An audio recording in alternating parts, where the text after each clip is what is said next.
সবাই খুব ভালো আছে, আমরাও খুব ভালো আছি। তো রিঙ্কু প্রোগ্রামের চ্যানেলে তোমাদের ওয়েলকাম জানিয়ে আমি নতুন ভিডিও শুরু করছি। গিয়েছিলাম ছাদে জামা কাপড় মিলতে, দেখো এত গরম পড়ে গেছে যে হাঁপিয়ে গেছি আর ঘাম ঝরছে। তো চলো এখন থেকে ব্লগটা শুরু করলাম, দেখতে থাকো। কষ্ট হচ্ছে, কথা বলতে পারছি না, আর নিচে গিয়ে করবো টিফিন। খিদেও পেয়ে গেছে, সকাল থেকে যেহেতু সারাদিন কাজকর্ম করছি তো খিদে পেয়ে গেছে। আর আজকে আমাদের বাড়িতে ইলেকট্রিকের কাজকর্ম হবে, সেগুলো সমস্ত কিছুটা তোমাদের সাথে শেয়ার করবো। তো চলো ব্লগটা দেখতে থাকো। উপর থেকে এসে শসা, পেঁয়াজ, লঙ্কা, টমেটো, ধনেপাতা দিয়ে মুড়িটা মাখিয়ে নিয়েছি, সঙ্গে ছিল আলু সিদ্ধ। কিন্তু চানাচুর মুড়ি কাউমাউ করে খেতে আমার বেশি ভালো লাগে না। তো খাওয়া দাওয়া করে বসে পড়েছি দুপুরের রান্না বান্নার জন্য। পেট পুজো তো করতেই হবে, যাই হয়ে যাক আর তাই হয়ে যাক, তাই না? তো পেট পুজোর জন্য এই যে পটল, আলু, ডাঁটা কেটে নিয়েছি, হবে মাছের ঝোল। নোটে শাক দিয়ে, আলু দিয়ে, বেগুন দিয়ে, বড়ি দিয়ে হবে নোটে শাকের চচ্চড়ি। তো এখন আমি এই যে শাকটা বেছে নেবো। ওখানে পেঁয়াজ, টমেটো, ধনেপাতা, আদা, রসুন সমস্ত কিছু ছাড়িয়ে রেখেছি। তো নোটে শাকের চচ্চড়ি হবে, মাছের ঝাল হবে, আর কি করে মা ঠিক আমি বলতে পারবো না। তো শাকগুলো বেশ ভালো পরিষ্কার ছিল। আর নোটে শাকের তরকারি কিন্তু একটু মানে ঝরঝরে শুকনো শুকনো টাইপের হলে বেশি ভালো লাগে। তো মাকে ওরকমই বলেছি আজকে যে ওরকমভাবেই করতে, কিন্তু রান্নাটাও কিন্তু ওরকমভাবেই হয়েছিল।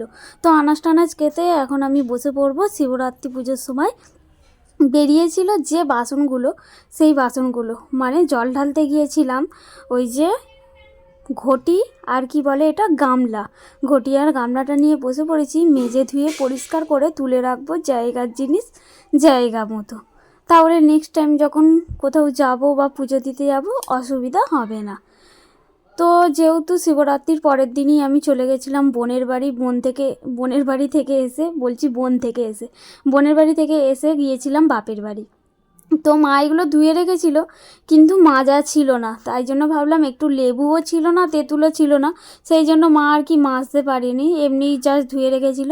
তো বাজারওয়ালার থেকে আমি পাকা তেঁতুল আর লেবু নিয়েছি, সেটাকেই এখন ভালোভাবে বুলিয়ে নিচ্ছি। কারণ আমার কাছে পিতল কাঁসার মাজার জন্য যে এগুলো থাকে পাউডার, সেগুলো শেষ হয়ে গিয়েছিলো। আর এখান থেকে এই যে মাটি নিয়ে লেবু মাখানো গামলা আর এগুলো ভালোভাবে মেজে নিচ্ছি। আর একটা বড় মা এসে আমার ক্যামেরার সামনে দাঁড়িয়ে পড়েছিল, আর বড় মাকে বলছি বড় মা তুমি সরে যাও সরে যাও। বড় মা বলছে যে কেন সরে যাব, কী কারণে বলবি তো? তখন আমি বলছি ওখানে আমার ক্যামেরা চালু করা আছে, আমি ব্লগ শ্যুট করছি। তখন বড় মা বলছে ও আগে বলবি তো। তো বড় মা আর কি বুঝতে পারেনি, তাই জন্য সেটা নিয়ে হাসাহাসি করছিলাম। তো বেশ ভালোই লাগে, আমি যে ব্লগ করি সেটাও অনেকে ভালোবাসে, আবার অনেকে ভালোবাসে না। তো হাতের পাঁচটা আঙুল যেমন সমান হয় না, তেমন প্রত্যেকটা মানুষও কিন্তু সমান হয় না। তো যাই হোক, সেই সব কথা বাদ দিয়ে আমি যেটা করছি সেই কাজের কথাতেই আসি, তাই না? বেশি লোকের কথা না থাকাই ভালো। তো এই যে বাসনগুলো মাজছি, কিন্তু ইটের গুঁড়োর সাথে মানে মাটির সাথে ইটের গুঁড়ো পাইল ছিল, মানে ঘটিটা মাজতে মাজতে একটা দাগ মতো হয়ে গেছে। তো বড়মা বলছিল তুমি যেমন ভিডিও করো এরকম অনেক কাকেই দেখি ভিডিও করতে, ফোনে দেখি, হ্যান ত্যান, এরকম নিয়ে একটু টুকিটাকি কথা হচ্ছিল। তারপরে আরও অনেক গল্প গুজব করলাম। বড়মা বালতিতে জল ভরছিল, যেহেতু এখানটা রোদ ছিল কলের পাশটা, তাই জন্য এদিকটা যেহেতু আমাদের রান্নাঘরের এদিকটা ছায়া ছিল, সেই জন্য আর কি বড়মা বালতিটা জল কলে বসিয়ে দিয়ে আর কি ছাওয়ায় দাঁড়িয়েছিল বালতিটা ভরবে বলে।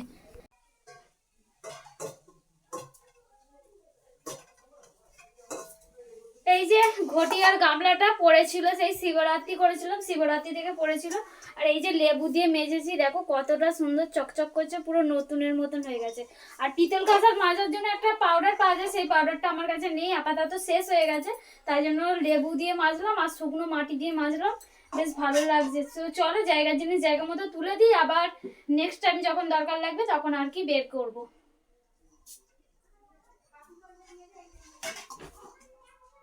বাড়িতে শুরু হয়ে গেছে ইলেকট্রিকের কাজ। তো এটা যেহেতু ভাইয়ের বন্ধু, তাই আমি আর কি ভাই বলছি, মানে আমার দেওরের বন্ধু হয়, সেই জন্য আমি ভাই বলছি আর কি। ভাই চলে এসেছে ইলেকট্রিকের কাজকর্ম করতে। আর ইলেকট্রিকের জিনিসপত্রগুলো বাপি এখানে গুছিয়ে রেখে গেছে। আর ঘরদোরের অবস্থা দেখেছো, একটা কাজকর্ম হলে যেটা হয় আর কি, এখানে ভাইয়ের ব্যাগপত্র এখানে বসে বসে বোর্ডটা সেটিং করছিল। আর উপরে সেরকম একটা কাজ ছিল না, ভাইয়ের এদিকটা কাজকর্ম কমপ্লিট করাই ছিল। আর বাপি যেহেতু ওই দিকটায় কাজকর্ম করে, বারান্দাটা কমপ্লিট, এই সাইডটার কথা বলছি। এই সাইডটা একটুখানি কাজকর্ম বাকি ছিল, ওই পাখা লাইটের এগুলো মানে সেট করার বাকি ছিল, বোর্ড করেছে, এই আর কি টুকিটাকি কাজকর্ম ছিল। তো আমরা যেহেতু মুড়ির টিফিন করেছি, ভাইকেও দিয়েছিলাম মুড়ি। তো কাজকর্ম করা ভাই চলে গেছে, তারপরে ঘরদোর তো অগোছালো নোংরা হয়েই থাকে, তাই জন্য আমি এখন চলে এসেছি ভালোভাবে ঘরদোরগুলোকে পরিষ্কার করে নেব বলে। আর নিচের বারান্দা ঘরদোর মানে আমি ঝাঁট দিয়ে পরিষ্কার করে এসেছি, আর মাকে সমস্ত কিছু গুছিয়ে দিয়ে এসেছি। আর এখন আমি চলে এসেছি ওপরে, একবার ঝাঁট দিয়েছি, তাও ভাই চলে যাওয়ার পরে আরও একবার ভালোভাবে ঝাঁট দিয়ে নিচ্ছি, মানে দুবার করে ঝাঁট দিচ্ছি। প্রথম টাইমে প্রচুর ধুলো ময়লা ছিল।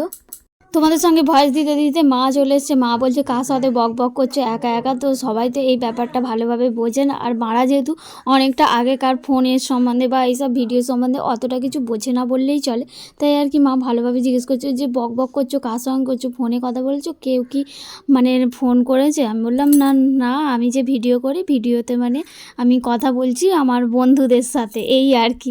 তো মা বললো ও আচ্ছা আচ্ছা বলে মা আর কি চলে গেল। আর আমি ঝাঁট দিয়ে একটু ক্লান্ত হয়ে গেছি, জানলার পাশ দিয়ে একটু দাঁড়িয়েছিলাম, একটু অনুভূতি করছিলাম। জানলার পাশে ব্যালকানিতে আর নেই, জানলাতে দাঁড়িয়ে দাঁড়িয়ে আমি অনুভূতিটা নিই।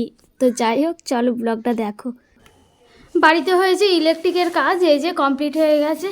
আর সামান্য কিছু কাজ ছিল, সেগুলোই হয়েছে আর কি। এখানে পয়েন্ট করা হয়েছে, এখানে পয়েন্ট করা হয়েছে, আর এই যে এখানে পয়েন্ট করা হয়েছে। আর ভাইয়ের ঘরের এই দিকটাই তো টুকিটাকি কাজ করা হয়েছে, এই যে এইগুলো বোর্ডগুলো ঠিকঠাক করা হয়েছে, এই আর কি।